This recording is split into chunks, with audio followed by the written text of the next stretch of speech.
17 live at 525, the Preservation Burlington Show. Preservation Burlington is a nonprofit 501c3 organization whose mission is to preserve and protect the historic architecture and livability of Burlington through education and advocacy. I'd like to thank everybody for tuning in tonight. It's going to be easy for me. Preservation Burlington is really excited to partner up with Champlain College on this project. It's a grant-funded project, and we're the community partner. And I'm going to let my friend Erica, who we've known each other for a little while, give the background to this stuff, because you contacted me about the program, right? And you needed a community partner. Preservation Burlington is a natural fit, and it's just like really pertinent to a lot of stuff that we've been dealing with lately, you know, with the downtown area and stuff. So do you want to tell people what the project is all about? Yeah, absolutely. So I'm Erica Donis, and I am the Special Collections Director at Champlain College. And I'm joined tonight by a couple of our faculty members. I have Jonathan Banfill and Jordan Douglas here. And we're so pleased to be here and so pleased to partner up with Preservation Burlington on this grant project. So we have been working with a number of students this past spring semester, and then again we will in the fall, on a project that's funded by the Council of Independent Colleges and the Andrew Mellon Foundation. Okay. So they have this program called the Humanities Research for the Public Good program. And this year there are 13 colleges from across the US who are participating. And the point of the project is to bring together undergraduate students, have them do research in archives and primary source material on a topic that has public interest, that's a topic of public discourse. So we picked the topic of urban renewal, the impact of urban renewal in the city of Burlington.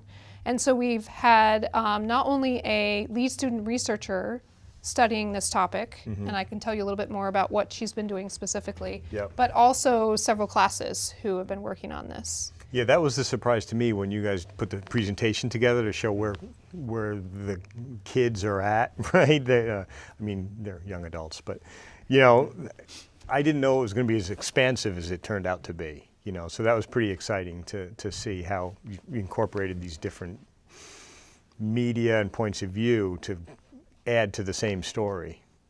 Yeah, this has been a really wonderful opportunity to do some really deep interdisciplinary research and to introduce students to studying a humanities topic from multiple angles. Yeah. We'll do the pitch later too, right? Because there's going to be a big presentation at the end. When is that? We have an event coming up at the end of November. Yeah, so we'll tell you all about it. Yeah. So thank you guys, both of you, for being here. Of course. Do you want to just go this way? You want to tell me what your students been doing? Sure. I'm Dr. Jonathan Banfill, professor at Champlain College. I teach in the interdisciplinary core, which is kind of a mixture of humanities and kind of publicly focused and applied knowledge going out into the world. I have a background in urban studies. Everything. Yeah, everything. Interdisciplinary, everything. And my course was called Urban Sonic Placemaking, and it's a course I've been teaching for a couple of years. It's a pandemic course, and so we were trying to figure out how to get students to go out into kind of safe environments during 2020, 2021, and then starting to think about like using the city of Burlington as like a place to, open environment that students could like explore and kind of engage with. And the way that I did that was through sound. And using like students using their phones, using kind of microphones to like record and gather sounds from the environment, and the city environment, and the natural environment surrounding us, and using that as a way to engage with place. How many students did you send out to? For this class, there are 18 students, and we, as the weather kind of warmed up in Burlington over the spring, we started going out into the downtown urban renewal area, and students would wander around, listen, use their ears, use their senses, and then kind of gather their own little archive of sounds that they would then use and kind of construct into kind of composed soundscapes. So they're really using, the city of Burlington and all the things that they might encounter there as an instrument. Right, like what's going on right there and the different noises and sounds that come together. And so they produced everything that was, very like one-to-one relationship with what they just heard to things that were more composed. Even like using, the sounds of construction or something. as like a beat that they then layered kind of larger sorts of, compositions, whether musical or poetic or, other sorts of things to kind of create a whole piece. And then so our contribution, we culminated in producing a whole album where every student contributed a track or part of a track that we then kind of put together in the final weeks of the class and put up on Bandcamp. Bandcamp. I was going to ask you where it's available. So it's accessible as a kind of auditory sonic document of Burlington. Were you pleased with the outcome? I think so. It's like super creative. You never know what quite you're going to get. Like you have students that are, we have a sound studies, sonic studies, kind of game sound design project. So we have people that are like really, know the software and know microphones. But then you also have amateurs, and so it's like this interesting mix of, and they were teaming up too, right? They were teaming up, and they were, there was a couple songs, like some pretty fun songs. Yeah. I love the Single Pebble song. Single Pebble. My family loves that place. So. A song called Urban Renewal Anthem. But then like some really kind of experimental like compositions, like for instance, that one student recorded all the sounds of like lights kind of around the parking lots and parking garages by the Macy's High School. Hum and the buzz. And like the buzzes, and then use that to kind of produce this really like beautiful melancholy kind of soundscape of buzzes and energy, haunting in this weird way. But using the kind of, like that sound of, which is good for urban renewal story, right? Because it's a little bit haunting. I know there were some clips and interviews with people that had grown up there and lost their families were from there and lost their homes and stuff. So there's always that sort of darker aspect of, mostly I focus on the architecture, and truth be told, I really don't like most of the architecture that occurred during urban renewal all over the country, versus what they replaced. But there's the whole story, the story of the people that were in that area is really the deeper dive and the things that you kind of forget. I'm looking at the architecture and the loss here and there, but losses to whole families, I'm sorry, and your class and you? Yeah, so I'm Jordan Douglas, and I teach the darkroom photography classes at Champlain and run the photo lab. And every spring I have an intermediate photo class, students who are a little more prepared to do more mature work. So it was a perfect opportunity to engage those students with this project and have them go out and capture aspects of the urban renewal zone. And my intention was to have them approach it from an artistic point of view and not simply document and speak objectively, but to see if they could translate those places and see if they can pick up on some of the things that Jonathan was talking about, the sort of vestiges of the past, those resonances that you were speaking of as well, the stories of people, how those changes might still be visible, what's of the past in the present, and maybe ultimately start to ponder what comes next. And there's a lot of that happening now. So my students went out with film cameras, and each student chose a particular area. I had a smaller crew, 7 students, and the college provided some grant money to buy some photo paper for the students and some matting materials. Each student had a project based on this where they presented 4 pieces, and we matted 1. And that will be part of the exhibition. Do you mind pulling that in front of you and just holding it up, sure. and the camera can zoom in on it for us? So that This is one of the images, a detail shot, so it tells part of the story. This is by Walker Mack, and this is right in the middle of the pit. Where, the pit. The pit. I think they like to call it City Place now. City Place, that's what I meant to shed say. the pit. I still call it the pit also. The students really liked to say the pit. The pit, yeah, I'm sure they do. That's great. That's really, it's funny because we all know what it is, but it's such a, it just focuses in on, pardon the pun, the nuts and bolts. You see the track, you know what it is, but it's just a very artsy shot of the effort going into there now, into that space. Absolutely. That's cool. And again, I wanted my students to not feel like they had to tell a whole story, but just to capture, spend some time, feel it, see what they could see, and interpret in their own way. Right, evoke a feeling. Sure. Yeah, I think they did a great job. I know at the presentation at the college, one of the first pictures that came up was the top of the cathedral. you know. And I think I'm allowed to talk about the cathedral right now, but we're in the midst of trying to save it, you know, and it's a big part of, there we go, it's a big part of I mean, that was its own separate urban renewal, right? You had that the fire, and then they built this modernist building that served the community really well since, and it's evocative of that time, that whole transition of architectural styles and time, and you know, obviously we think it could serve the community well into the future, but that was great. I saw that and I was like, yes, that's why these things are important. So. And I think for a lot of my students, they wanted to go beyond just simply representing the places, but finding days where there were clouds. One of my students, Autumn Farmer, did double exposures. One student experimented with scrolling and having images overlap each other, and therefore try to convey something about transience and change with a sense of mood, like you said. I don't know if it's an excuse, but some of them allowed for some of the dust on there to be seen too, which gives it a bit of an older feel. Yeah. So we allowed that. yeah. So overall, you're pretty pleased with their Very efforts. much so. Yeah. And they all expressed really beautiful reflections about it afterward, how important it was to them to kind of hone in and really pay attention to these things that they otherwise take for granted, especially since a lot of these students come for 4 years and leave, and they don't really think so much about what's beyond their tried and true paths. The building's right there at Champlain College, you know. I mean, we all do it. I walk past things all the time, you know, and just don't look up, and all of a sudden it's like when something's suddenly in the news, or it's a pit and it's been there a long time. Now we're starting to focus on it, and even that's been ongoing for so long now.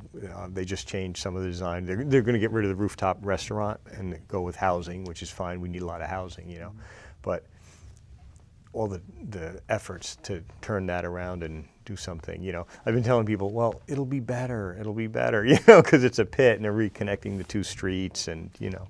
So Lily, right? Yes, so our lead student researcher, Lily Sakaniwa, has been working hard on interviewing a number of different community members who either were connected with the Little Italy neighborhood that predated urban renewal, or who are connected with the City Place project as well, or also some local historians. So she has prepared a podcast, a 2-part podcast, and then over the summer she'll be working on a documentary as well. So that content will be available for public viewing, for public listening pretty soon, definitely by the time of our fall event. So she's putting that together now, the podcast. And Yep, she's putting it together now. Great opportunity for some sustained research. We went to City Hall. We looked at urban renewal records in City Hall. Of course, she did a deep dive into some records that are right at Champlain College in our special collections. Yep. And then she's also been to the Vermont State Archives and looked at some records there in relation to the urban studies that happened in what became the urban renewal area in the 1930s. So looking at historical context, primary sources, the perspectives of the people who were directly affected by urban renewal, and then of course the later view, our contemporary view, looking back on all the change that's happened in downtown. It's a lot of information. She seems to be doing pretty well with it. She's doing a great job. Not overwhelmed at all, especially because, you know, doing background research and stuff like that. Once you start digging into the archives, or you're looking at land maps, or it's like it's a wormhole or a rabbit hole, right? Definitely. Well, the nice thing about this project is she's with us for a full year. She's been working on this project. She will be working on this project for a full year, so she'll have a great deal of time to do some research and talk to a lot of folks who are connected with the project in some way.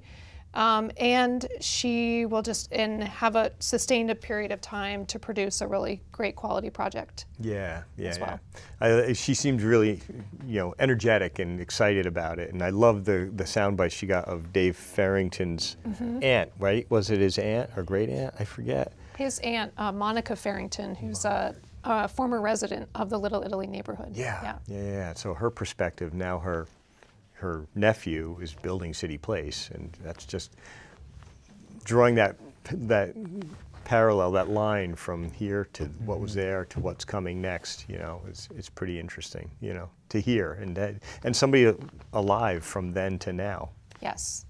Yeah. And I think another great thing about this project for our students is, of course, we all are familiar with the Burlington area. We have a connection to it, as probably many of the viewers tonight as well. But for our students, it might be their first time really doing a experiential deep dive into the history of Burlington, getting out and exploring the city. But they're also uncovering some themes that they can use to investigate places, either their hometowns or other places that have meaning to them in the future. So there's definitely some universal themes coming out of this project, which have been really wonderful to explore with the students as well. Yeah, and it seems like a really good opportunity for again, interdisciplinary, so they're working together in your group, they're working together, I'm sure there, Lily's putting her stuff together, and all of them are communicating about this one overarching theme, so. It's pretty cool. They seem to be really bonding at the presentation. I saw them making faces at each other and laughing and teasing one another, but in that collaborative way. Good-natured ribbing, Yeah. Yeah, and we have more opportunity in the fall because we'll have another round of Jordan's photography students joining us, and then we also have a podcasting class that will be working on this project as well. Oh, wow. So we have students coming at it from multiple angles, and it's great to have a large cohort working on the same project as well. So what's the, I'm getting the emails because, we're trying to be a good community partner and visit and stuff like that. But so the emails about the larger group that are doing the different projects. Obviously, I like our project best. But what is all that about? So what's the end result of all this, and how do you satisfy the grant and what their overarching, what they want to see from this project? Oh, I think that's a great question. So we're one of 13 colleges across the U.S. working on projects. Every site has a very different theme, but the end goal is the same, which is to introduce undergraduate students to doing humanities research during primary sources and bring the results of their research to the public in some way. So some sites are doing exhibits, some are collecting oral histories. We will be having an exhibit in the art gallery at Champlain College in November, and then also we'll have a closing event that will be kind of the culmination of the project that will be on November 30th. So that will be an opportunity for community members, for the public to join us to hear more directly from the students about their work and to get a closer look at some of the things they've been working on. Right, and there's a public benefit, and people will come and Yes. they'll gain all that knowledge from what your students have been doing. I don't want to ruin anything, but what's the art show, the art gallery kind of thing? Is it going to be, again, photographs with some background sounds and documentary playing somewhere? Is that all worked out yet, or is that they're still working on that? Well, Who puts that together? 6 months to kind of see what the students come up with and figure out how it works best together. But exactly what you were describing is kind of what we have in mind at this point. There's some possibility that we may also have an opportunity for members of the public to participate, maybe record a memory or comment as well. I think that would be a great addition. Yeah. So the students will be the driver, though, Right. putting this together. And so it's one more thing they're going to have to do, and you guys will just make sure that just usher it in a little bit or something. So. Well, this will fit within the framework of a local history event that I facilitated for Champlain for a number of years. So we have kind of this existing structure. Yep. And this is just works out that we can put the two pieces together. Cool. And use the structure to showcase the student work in this case. That's pretty cool. Kind of makes me want to go back to school. Yeah. So other thoughts, like where you want to see the next group of students? I mean, are you pushing them in a certain direction, or what are your? Good question. Well, I think one of the interesting things will be when we pick it up again in the fall, it'll be a different season. The students came out of winter that had its own feel and vibe, texture, as it were, mostly in black and white. what will happen in the fall? How will things have advanced with City Center? Is that what it? Or City Place City or Place. something. Yeah. And with different students and their interests and sensibilities. So yeah, I'll create another project. I'll have 2 intro classes. So it probably will be midway through the semester when they kind of dig into it a little bit and see what they can uncover in their own way. Yeah, that's cool. And your gang? I won't be teaching that class again, so it's only in the spring that we Oh, teach is it? that. It's a Yeah, spring like course? a yearly course, but I'll also be working on the exhibition and kind of coordinating with some of the students. Because they're going to be putting stuff together anyway. We'll so be putting stuff together, and we'll figure out a way to have the sounds playing in the exhibit as it's happening in kind of a creative and interesting way. Yeah. No, cool. And so the culmination, the November event, what's that all about? So, so in November, we have reserved the art gallery at Champlain College, which is in our Center for Communication and Creative Media on Maple Street.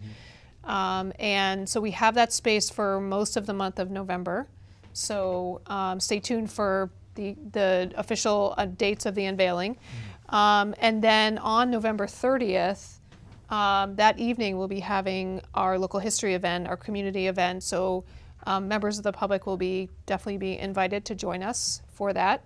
And that will take place in an event space that's in the same building. So people who come will have the opportunity to visit the exhibit in the art gallery and also sit and listen to the formal presentation part of the event as well.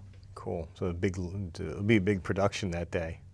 Yeah, lots going on, lots to see and take in for sure. No, that's pretty cool. It's fun. I'm really glad to be part of it too. I hope we're doing a good job as a community partner. Absolutely. Okay. Yeah. You know, what's interesting is when we submitted the proposal for this project and we came up with a theme, it was in that dormant period where the City Place construction hadn't started and they hadn't received the full go-ahead from the city to break ground again. So the pit was really just a pit.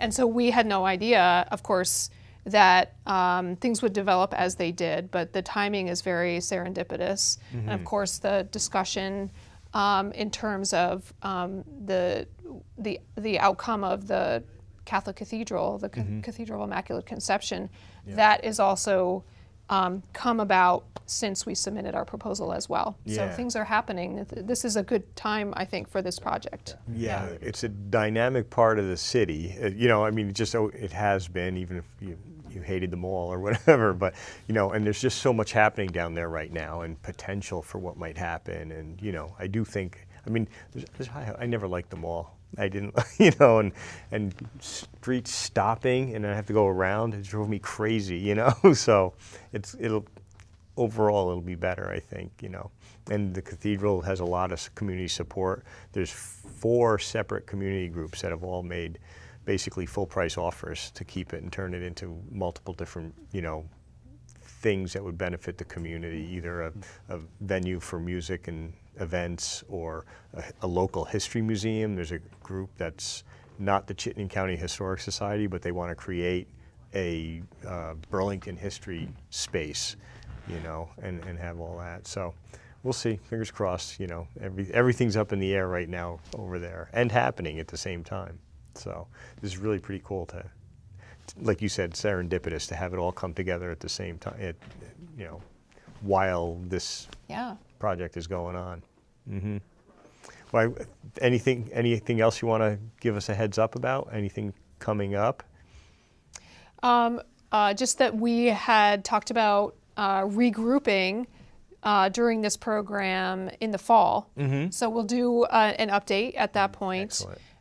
And that will be much closer to the date of our public event at the end of this project. So we'll be able to give more detail as far as the preview of what that event and exhibit will entail. Good. So I can, like, my driving questions, I can really, I'll start now, and put you on the spot. Well, that's great. I'm looking forward to that, again. I want to remind everybody at home, too, that we have the Preservation Burlington Homes Tour, first time in 4 years. We were very nervous about having it come together, and it really did. I think it's going to be great. 7 Days is doing our tickets now. Flintix doesn't do them anymore, so we went with 7 Days. So it's a little bit different. So people that have done it in the past, or we have a lot of regulars. I mean, we've already sold 336 tickets and got a bunch of donations and stuff. So it's pretty fun. We always hope for about 400 people or something. So one year we had 550 or something, which was crazy. But interesting houses. It's going to be a good time. Everybody can go to our website, preservationburlington.org. And check it out and sign up for tickets to go. What is the date of the home store this year? Thank you. It's June 10th, my birthday. And it's from 12 to 4 o'clock. So it's a 4-hour stint we start. And so June 10th, 12 to 4 o'clock. Everybody get your tickets and go, because we don't want to sell out and turn people away. We don't. Thanks everybody for tuning in. Thank you guys for coming here and sharing all this information and the photos and stuff. It's amazing. Good. And we're pulling up the Raise, Rebuild, Repeat. Save the date. There we go. Everybody, thanks for tuning in. Live 525 Preservation Burlington. For more information on Burlington history, tours, or events, or anything we've talked about tonight, go to our website and get a marker for your historic house, preservationburlington.org, and we'll see you next month. Thanks, everybody.